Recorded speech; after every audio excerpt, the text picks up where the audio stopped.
สถานีวิทยุกระจายเสียงแห่งประเทศไทยจังหวัดเชียงใหม่ FM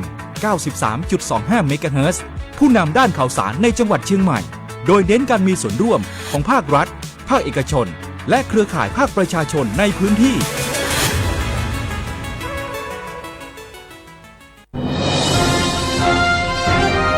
ขับรถมีน้ำใจ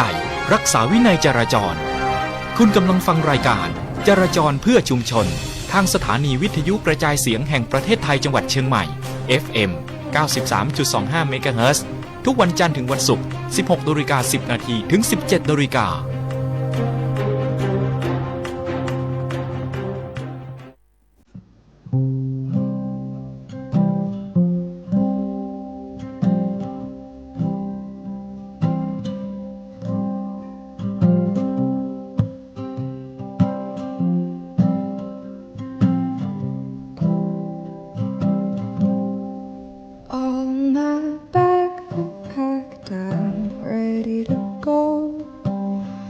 Standing here outside your door. I hate to wake you up to say goodbye, but the dawn is breaking. It's early morning. The taxi's waiting. He's blowing his horn. Already I'm so lonesome I could die.So kiss me and smile for me. Tell me that you'll wait for me. Hold me like you'll never let me go. 'Cause I'm leaving on a jet plane. Don't know when I'll be back yet.Oh, babe, bye to go.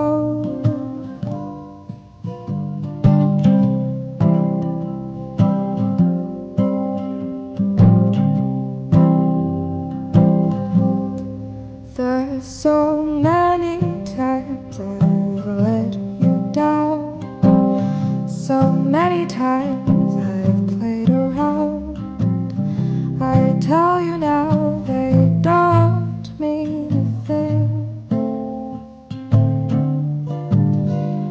Every place I go, I'll think of you. Every song I sing, I'll sing for you. When I come back,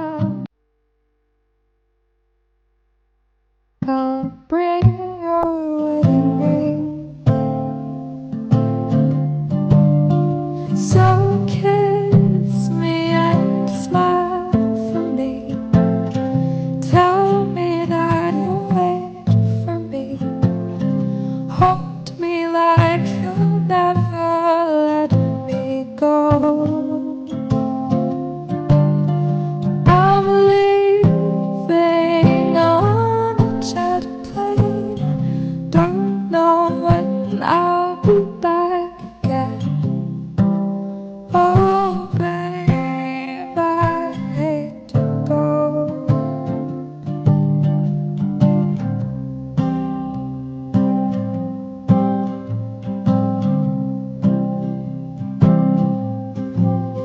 Now the time has come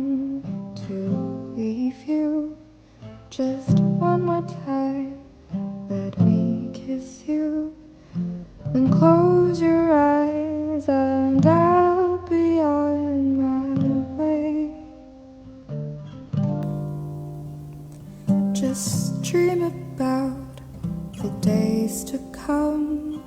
when I won't have to leave alone. About the times I won't have to stay.So kiss me and smile for me. Tell me that you'll wait for me. Hold me like you'll never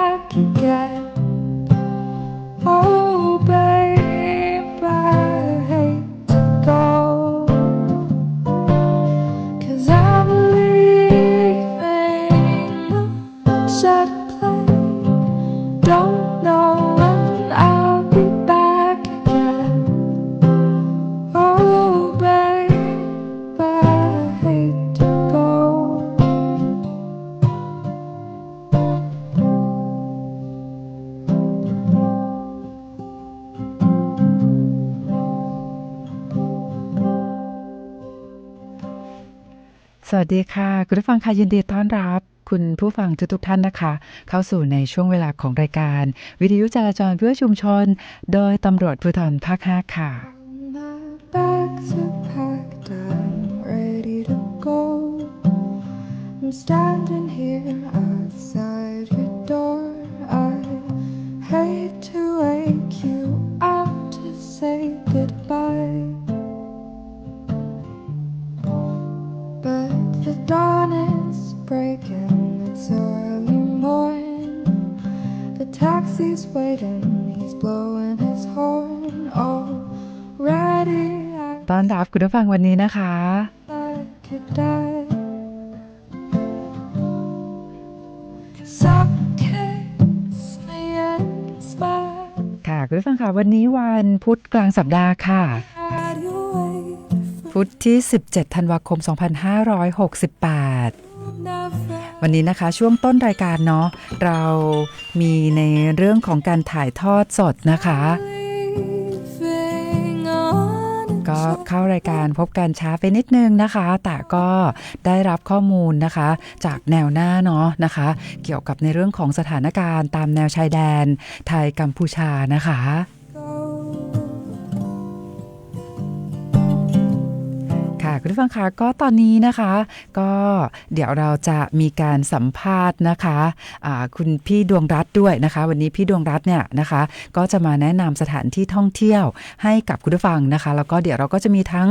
รายงานในเรื่องของสภาพการจราจรจากท่านสารวัตรจราจรด้วยนะคะตอนนี้มาต้อนรับพี่ดวงรัตน์กันก่อนดีกว่าสวัสดีค่ะ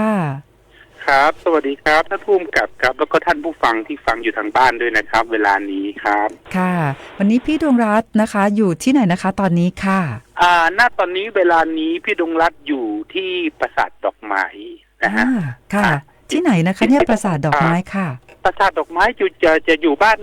อยู่ติดกับใกล้ๆกับม่อนแจ่มนะฮะม่อนแจ่มแล้วก็สถานที่ท่องเที่ยวโอ้โหวันนี้พอดีเนาะพี่ดวงรัตน์ได้มีโอกาสได้มีเพื่อนมาจากที่กรุงเทพแล้วเขาก็อยากจะไปเที่ยวเชียงใหม่มารับสภาพอากาศหนาวเย็นนะฮะแต่วันนี้ก็มีโอกาสได้มาที่นี่พาเข้ามาที่ปราสาทดอกไม้ แล้วก็ไปทำสายลุงนะฮะที่แม่แรมนะฮะแล้วก็ตอนนี้กำลังจะขึ้นไปที่ฟาร์มแกะแม่ขี่นะฮะโอ้ท่านมุ่งกลับและท่านผู้ฟังอยู่ที่บ้านนะฮะสถานที่ตอนนี้นะฮะบรรยากาศดีมาก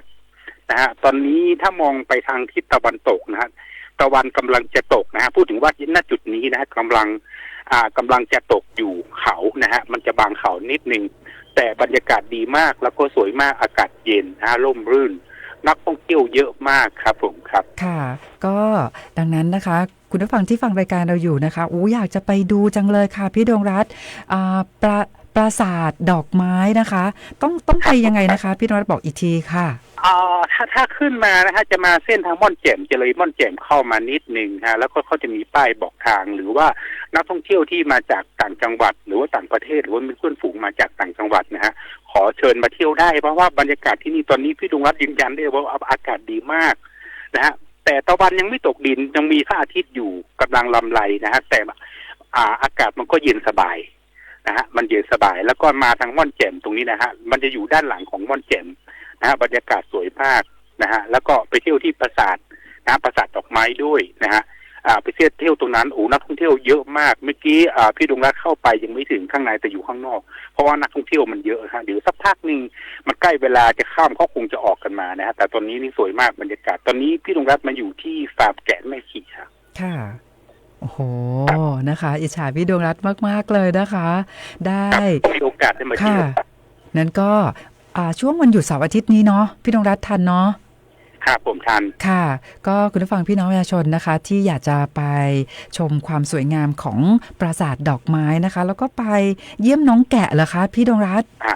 ใช่น้องแกะน่ารักมากค่ะมีทั้งตัวเล็กตัวใหญ่แล้วก็มีทั้งลูกๆของน้องแกะเนาะแล้วก็เขาก็จะเล่นกันบนเนินสนามหญ้านะฮะบนเนินสนามหญ้าที่เขาเล่นกันเราก็สามารถดูวิวไปได้ทั้งสี่ทิศทางนะฮะสี่ทิศทางของบนฟาร์มแกะตรงนี้นะฮะเราสามารถดูได้นะฮะเพราะว่าวิวทิวทัศน์นี่จะดีมากๆเลยครับโอ้ โอ้โหนะคะดังนี้พอคุณผู้ฟังได้ฟังแบบนี้นะก็อยากจะไปเที่ยวกับพี่ดวงรัตน์เลยนะคะก็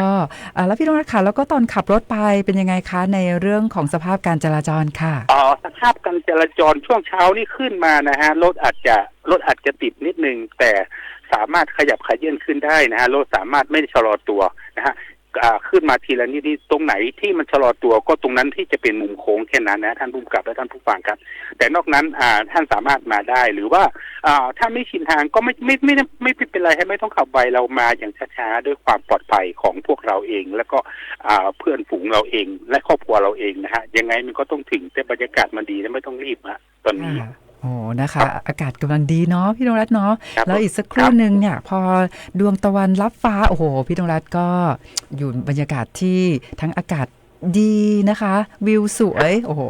เยี่ยมมากเลยนะคะก็ขอบคุณคุณพี่ดวงรัตน์มากๆเลยที่มาเล่าให้ทุกคนฟังค่ะ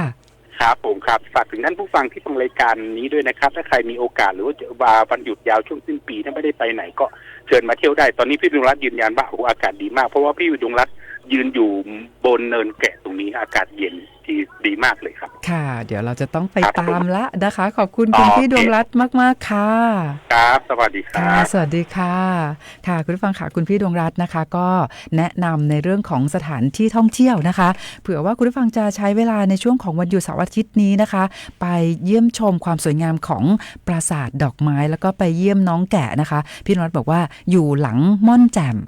นะคะก็มีสถานที่ท่องเที่ยวเพิ่มอีกแล้วนะคะคุณผู้ฟังค่ะเดี๋ยวอีกสักครู่นึงนะคะเราก็จะไปสัมภาษณ์ท่านสารวัตรจราจรจากกลุ่มงานจราจรตำรวจภูธรจังหวัดเชียงใหม่ด้วยนะคะแล้วก็วันนี้นะคะเมื่อวานเรานัดกันไว้แล้วเนาะเมื่อวานเรามีนัดกันนะคะบอกว่าวันนี้เนี่ยเราก็จะมีกิจกรรมให้คุณผู้ฟังนะคะได้ร่วมสนุกแล้วก็มีของรางวัลมาแจกให้กับคุณผู้ฟังส่งตรงถึงบ้านด้วยเดี๋ยวติดตามรายการกันต่อไปนะคะแต่ว่าตอนนี้ค่ะก็เชื่อว่าคุณผู้ฟังหลายท่านบอกว่าอยากจะฟังเพลงเพราะๆด้วยนะคะก็มาฟังเพลงเพราะกันอีกสักเพลงนึงค่ะ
ค่ะคุณผู้ฟังคะกับเพลงเพราะๆแบบนี้เลยนะคะ ที่นำมาฝากคุณผู้ฟังในวันนี้ค่ะ วันนี้ก็วันพุธกลางสัปดาห์แล้วนะคะ วันเวลาผ่านไปอย่างรวดเร็วเลยนะคะ อีกไม่กี่วันเราก็จะเข้าสู่ในช่วงของเทศกาลคริสต์มาสแล้วก็เทศกาลส่งท้ายปีเก่าต้อนรับปีใหม่กันแล้วนะคะ แต่ว่าตอนนี้ค่ะเราจะไปสัมภาษณ์นะคะพันตำรวจตรีธีรวุฒิประไพบูลย์นะคะสารวัตรจราจรจากกลุ่มงานจราจรตำรวจภูธรจังหวัดเชียงใหม่สวัสดีค่ะ สวัสดีครับผู้กำกับต้อมและผู้ฟังครับผม ค่ะสารวัตรธีรวุฒิคะวันนี้วันพุธกลางสัปดาห์ด้วย เป็นยังไงบ้างคะในเรื่องของสภาพการจราจรค่ะ ครับสภาพการจราจรในภาพรวมเวลานี้นะครับ แยกสารเด็กนะฮะตอนนี้การจราจรเริ่มมีชะลอตัวแต่ยังเคลื่อนตัวได้เรื่อยๆนะครับ มีการเลิกเรียนของปิ้นรอบ2ตอน 16:30 นาทีครับ ส่วนฟ้าห้ามข่วงสิงรถยังเคลื่อนตัวได้ดี มีเจ้าที่จราจรบังคับสัญญาณไฟครับ ส่วนแยกลินคำต้นพยอม การจราจรยังคล่องตัว เจ้าที่บังคับไฟเร่งระบายการจราจร ส่วนแยกสนามบิน แยกสีบัวเงินครับ และหนองประทีปจุดสนามบินสีบัวเงิน เจ้าที่บังคับไฟแต่ลดปริมาณมากแต่ยังเคลื่อนตัวได้ดี แยกหนองประทีปเช่นกันครับลดปริมาณมากขาออก เจ้าที่บังคับสัญญาณไฟรถยังเคลื่อนตัวได้เรื่อยๆส่วนที่เพิ่มเติมถนนบุญเรืองฤทธิ์มีท้ายยาวนิดหน่อยสะสมนะครับจากกรณีการก่อสร้างบ่อพักสายบริเวณหน้าซาบักเชียงใหม่รามครับรถเคลื่อนตัวได้2ช่องทางจราจรซ้ายขวาทำให้มีท้ายสะสมประมาณโรงเรียนวัฒโนแต่ก็ยังเคลื่อนตัวได้ดีระหว่างที่ตรงกลางมีการเปิดบ่อครับคาดว่าจะแล้วเสร็จประมาณวันที่29อีก2วันครับผมและจุดเพิ่มเติมกรณีรถทางด้านแจ่งกูเฮืองด้านในด้านในยังชะลอตัวเล็กน้อยแต่ยังเคลื่อนตัวได้เรื่อยๆครับภาพรวมวันนี้ประมาณนี้ครับ ค่ะก็เป็นข้อมูลนะคะในเรื่องของสภาพการจราจรแบบเรียลไทม์นะคะซึ่งวันนี้ท่านสารวัตรธีรวุฒิประไพบูลย์ก็ได้รายงานในแต่ละเส้นทางนะคะสารวัตรธีรวุฒิคะแล้วนอกจากในเรื่องของการบังคับใช้กฎหมายเนาะนะคะตอนนี้ก็ทราบว่าทางกลุ่มงานจราจรตำรวจภูธรจังหวัดเชียงใหม่นะคะก็เน้นในเรื่องของการบังคับใช้กฎหมายแบบเข้มข้นสำหรับผู้ที่ฝ่าฝืนไปจอดรถในที่ห้ามจอดวันนี้เป็นยังไงบ้างคะในเรื่องนี้ค่ะครับช่วงนี้นะครับจะมีการบังคับใช้กฎหมายโดยเฉพาะการจอดรถในเขตห้ามจอดนะทุกเส้นทางทั้งเส้นทางหลักและในตัวเมืองเนื่องจากการจอดรถนะครับนำมาซึ่งการจราจรทำให้เกิดปัญหาด้านการจราจรนะครับตอนนี้โดยเฉพาะเส้นหลักถนนลาดดำเนินในตัวเมืองถนนสุเทพหน้ารพ.มหาราชครับถนนเส้นหลักเจริญเมืองนะครับในช่วงเวลาเร่งด่วนและช่วงเวลาห้ามจอดวันคู่วันขี้ทุกจุดครับที่ทำให้เกิดปัญหาด้านการจราจรรวมทั้งจอดรถในลักษณะกีดขวางจอดซ้อนคันบริเวณถนนช้างคานไนท์บาซ่าและจอดบริเวณทางร่วมทางแยกในซอยที่ทำให้เกิดการจราจรติดขัดหรือเกิดปัญหาครับผมค่ะก็ต้องขอความร่วมมือกันเนาะท่านสารวัตรธีรวุฒิค่ะเพราะว่าถ้าเกิดว่าเราไปจอดรถในจุดที่ห้ามจอดนะคะแล้วก็ไม่อยู่ที่รถนะตอนที่ตำรวจทางเจ้าหน้าที่ตำรวจเนี่ยไปกวดขันในเรื่องของวินัยจราจรนะคะอันนี้ก็ต้องมีมาตรการในเรื่องของการบังคับล้อเนาะแล้วก็ต้องถูกเปรียบเทียบปรับในอัตราที่สูงด้วยใช่ครับค่ะดังนั้น ตอนนี้นะคะก็ต้องขอความร่วมมือกันด้วยนะคะเพราะว่าในช่วงชั่วโมงเร่งด่วนเนี่ยปริมาณรถค่อนข้างจะเยอะอยู่แล้วนะคะถ้าหากว่าเราไปจอดรถในที่ห้ามจอดเนี่ยก็จะทำให้รถเนี่ยเกิดการชะลอตัวนะคะแล้วก็เคลื่อนตัวได้ช้าดังนั้นต้องขอความร่วมมือในเรื่องนี้กันนะคะสวัสดิ์ธีรวุฒิคะในช่วงท้ายนี้สวัสดิ์ธีรวุฒิอยากจะฝากอะไรถึงคุณผู้ฟังเชิญได้เลยค่ะครับช่วงนี้นะครับก็ใกล้ถึงเทศกาลที่จะมาถึงเทศกาลปีใหม่นะครับหลายจุดก็จะมีการจัดเตรียมอย่างเช่นที่สะพานนวรัตน์นะครับจะมีการจัดเตรียมการแสดงซุ้มไฟสำหรับปีใหม่นะครับช่วงนี้จะเริ่มปิดการจราจรสะพานนวรัตน์นะฮะตั้งแต่วันที่17ถึงวันที่22ธันวาคมนะ4 ทุ่มถึงตี 4เพื่อติดตั้งอุปกรณ์และช่วงที่2จะมีการทดสอบประมาณวันที่23ถึง25ธันวานะครับช่วง2 ทุ่มถึงตี 1และช่วงสุดท้ายคือช่วงที่จะมีการแสดงซุ้มไฟของปีใหม่2569ก็จะมีการปิด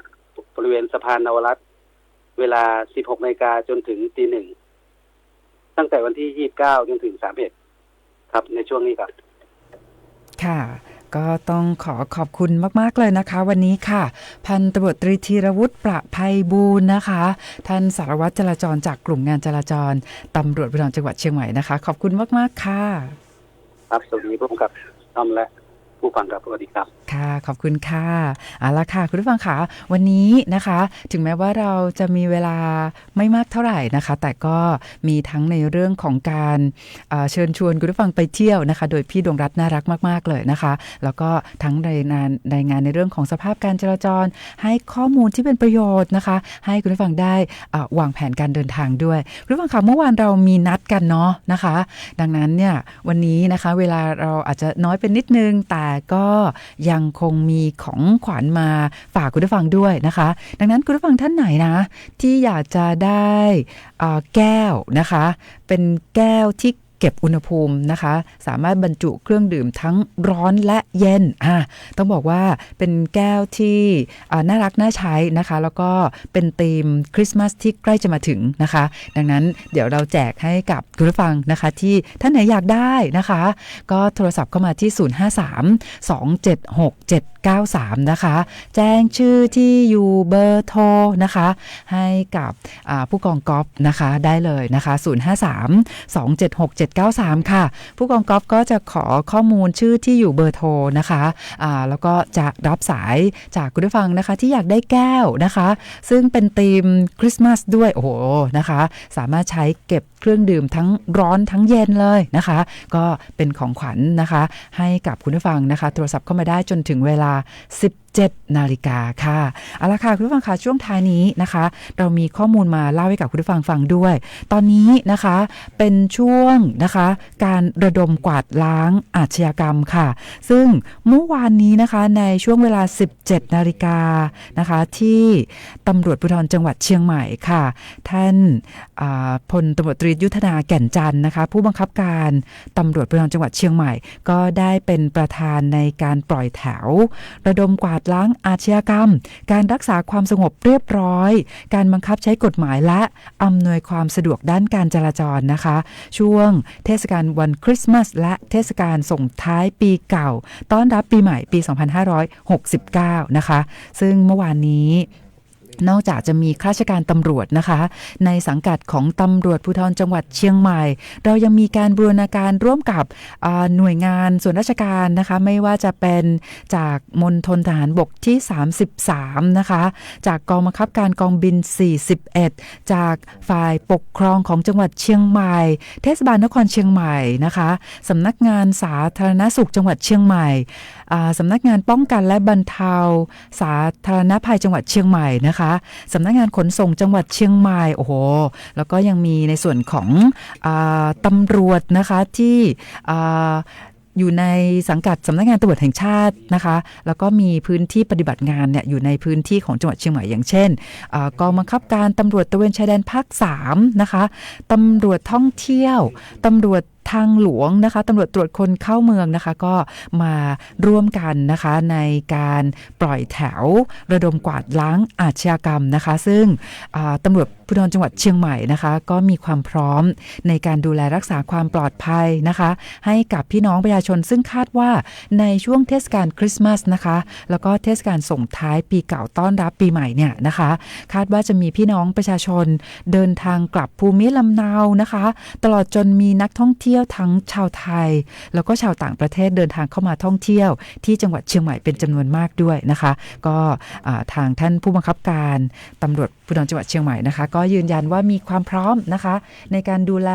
รักษาความปลอดภัยในชีวิตและทรัพย์สินให้กับพี่น้องประชาชนนะคะเอาละค่ะคุณผู้ฟังคะวันนี้นะคะก็ขอบคุณคุณผู้ฟังทุกท่านเลยนะคะที่ให้เกียรติติดตามรับฟังรายการนะคะแล้วก็มีคุณผู้ฟังที่รับฟังผ่านเพจสวทเชียงใหม่ PRD ทักทายเราเข้ามาด้วยอย่างเช่นคุณพงศักดิ์นะคะคุณวารินทร์คุณโสพลคุณพระเครื่องทั่วไทยนะคะคุณลำดวนนะคะแล้วก็คุณสิริพรด้วยนะคะเดี๋ยววันนี้เนี่ยนะคะเวลาเราอาจจะมีจำกัดนิดนึงเนาะแต่ไม่เป็นไรค่ะก็ขอบคุณคุณผู้ฟังที่ให้เกียรติติดตามรับฟังรายการนะคะท้ายนี้ค่ะคุณผู้ฟังคะก็ตอนนี้ผู้กองกอล์ฟนะคะก็ยังคงรับสายจากคุณผู้ฟังนะคะไปจนถึงเวลา 17 นาฬิกาสำหรับคุณผู้ฟังที่อยากได้ของขวัญนะคะในช่วงเทศกาลคริสต์มาสที่ใกล้จะถึงนี้นะคะเรามีแก้วนะคะเก็บอุณหภูมินะคะใส่เครื่องดื่มร้อนเย็นแล้วก็เป็นลายคริสต์มาสด้วยนะคะก็โทรศัพท์เข้ามาแจ้งชื่อที่อยู่เบอร์โทรได้จนถึงเวลา 17 นาฬิกาค่ะนะคะแล้วก็ช่วงท้ายนี้นะคะฝากคุณผู้ฟังค่ะเกี่ยวกับในเรื่องของตอนนี้เนี่ยเรามีการระดมกวาดล้างอาชญากรรมนะคะก็ต้องขอความร่วมมือคุณผู้ฟังพี่น้องประชาชนนะคะในการช่วยแจ้งเบาะแสอาชญากรรมให้กับทางเจ้าหน้าที่ตำรวจทราบนะคะไม่ว่าจะเป็นผ่านช่องทางสายด่วน191หรือว่าจะเป็นช่องทาง Line Official ของตำรวจภูธรภาค5นะคะพิมพ์ ID นะคะ AAT ตามด้วยอักษรภาษาอังกฤษนะคะ Police ที่แปลว่าตำรวจค่ะ POLICE แล้วก็เลข5เป็นตัวเลขอาราบิกนะคะก็เป็นอีกหนึ่งช่องทางค่ะที่เป็นช่องทางการติดต่อสื่อสารระหว่างพี่น้องประชาชนกับตำรวจภูธรภาค5นะคะช่องทาง LINE นะคะพิมพ์ ID AAT ตามด้วยอักษรภาษาอังกฤษว่า Police นะคะแล้วก็ตามด้วยเลข5เป็นตัวเลขอาราบิกค่ะ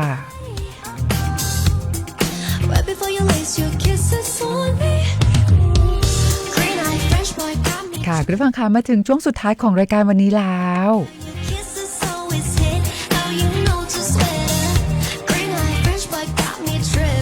เดี๋ยววันพรุ่งนี้นะคะเราก็จะมีกิจกรรมดีๆนะคะมาฝากคุณผู้ฟังด้วย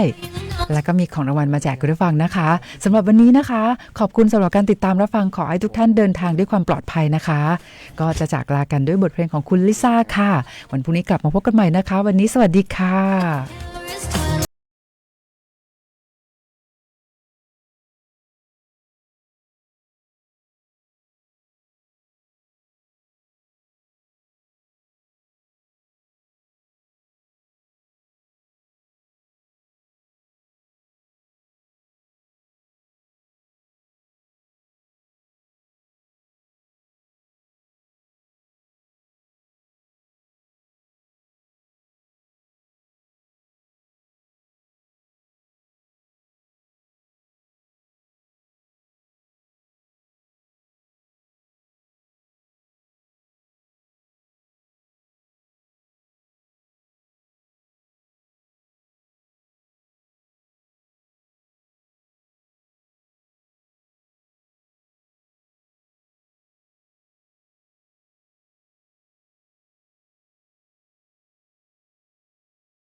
รับฟังข่าวต้นชั่วโมง 17 นาฬิกากับธิติมาอินกล่ำค่ะนายกรัฐมนตรีเปิดเผยได้รับรายงานกำลังพลเสียชีวิตจากเหตุปะทะสถานการณ์ชายแดนไทยกัมพูชาเพิ่ม2 นายอีกสักครู่กลับมาติดตามรายละเอียดค่ะ คนละครึ่ง plus รู้ไหมใช้อะไรได้บ้าง ใช้ซื้อสินค้าอาหารเครื่องดื่มบริการนวดสปาทำเล็บทำผมขนส่งสาธารณะแต่เดี๋ยวก่อนถ้าจะนำไปใช้ซื้อสลากกินแบ่งรัฐบาลเครื่องดื่มแอลกอฮอล์ผลิตภัณฑ์ยาสูบบัตรกำนันบัตรเงินสดแบบนี้ไม่ได้นะครับ ที่สำคัญต้องจ่ายตามจริงห้ามทอนเป็นเงินสดห้ามรับแลกสินค้าหรือบริการคืนเป็นเงินสดนะคะ ดูรายละเอียดเพิ่มเติมได้ที่ www.konlakringplus.com ยังยิงยาวปากกระเป๋ายิงฉุบโหขี้โกงอ่ะ ไหนบอกว่าจะออกค้อน บทเรียนเรื่องความซื่อสัตย์บางครั้ง เริ่มจากเกมเล็กๆแค่1 เกม แต่การไม่โกงในวันนี้อาจกลายเป็นรากฐานของคนดีในวันหน้า เด็กไทยทุกคนไม่ยอมต่อการเอาเปรียบ สังคมไทยในอนาคตจะเต็มไปด้วยคนรุ่นใหม่ที่ยึดถือความถูกต้องโปร่งใสและกล้าปกป้องความจริง เริ่มต้นความซื่อสัตย์จากเรื่องเด็กๆ เด็กไทยไม่โกงใคร และไม่ให้ใครโกงPrincess Cup Thailand 2025 กลับมาสร้างความประทับใจอีกครั้ง ภายใต้พระปณิธานในสมเด็จพระเจ้าลูกเธอเจ้าฟ้าสิริวัณวรีนารีรัตนราชกัญญาเพื่อยกระดับกีฬาขี่ม้าไทยสู่มาตรฐานสากล พิเศษสำหรับคนรักสุนัขและนิทรรศการสุดประณีตเพลินกับคิดโซนอิ่มอร่อยจากฟู้ดทรัค 22-28 ธันวาคมนี้ณสนามขี่ม้ากองพลทหารม้าที่ 2 รักษาพระองค์สนามเป้ากรุงเทพเชิญร่วมงานกาชาติ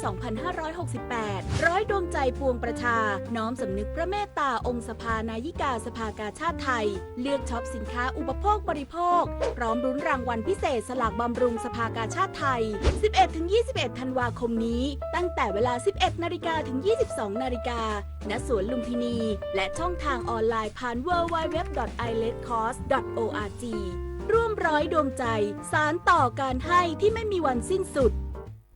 นายกรัฐมนตรีเปิดเผยได้รับรายงานกำลังพลเสียชีวิตจากเหตุปะทะสถานการณ์ชายแดนไทยกัมพูชาเพิ่ม2 นายขอให้กองทัพเป็นผู้ชี้แจงนายอนุทินชาญวิรากูลนายกรัฐมนตรีและรัฐมนตรีว่าการกระทรวงมหาดไทยกล่าวถึงสถานการณ์ชายแดนไทยกัมพูชา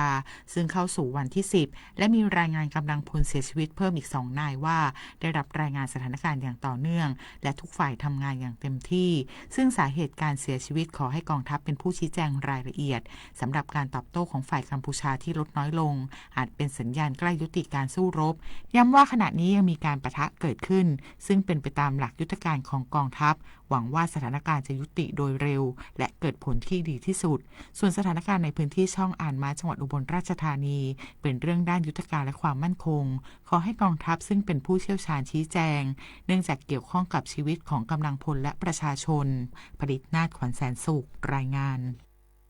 ด้านกระทรวงกลาโหมเปิดเผยสถานการณ์การปะทะชายแดนไทยกัมพูชา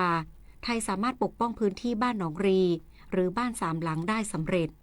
พลเรือตรีสุรสันต์คงสิริโฆษกกระทรวงกลาโหมแถลงสถานการณ์ชายแดนไทยกัมพูชากล่าวว่าปัจจุบันศูนย์แถลงข่าวร่วมสถานการณ์ชายแดนไทยกัมพูชาได้มีการเผยแพร่ข้อมูลเป็น16 ภาษาเพื่อสื่อสารให้ประชาคมโลกได้รับรู้ข้อเท็จจริงสำหรับสถานการณ์ประจำวันสืบเนื่องตั้งแต่เมื่อวานนี้จนถึงช่วงบ่ายวันนี้ฝ่ายกัมพูชายังคงโจมตีเข้ามาบริเวณชายแดนไทยอย่างต่อเนื่องโดยโจมตีพื้นที่สำคัญคือการโจมตีพื้นที่ปราสาทตาควายส่งผล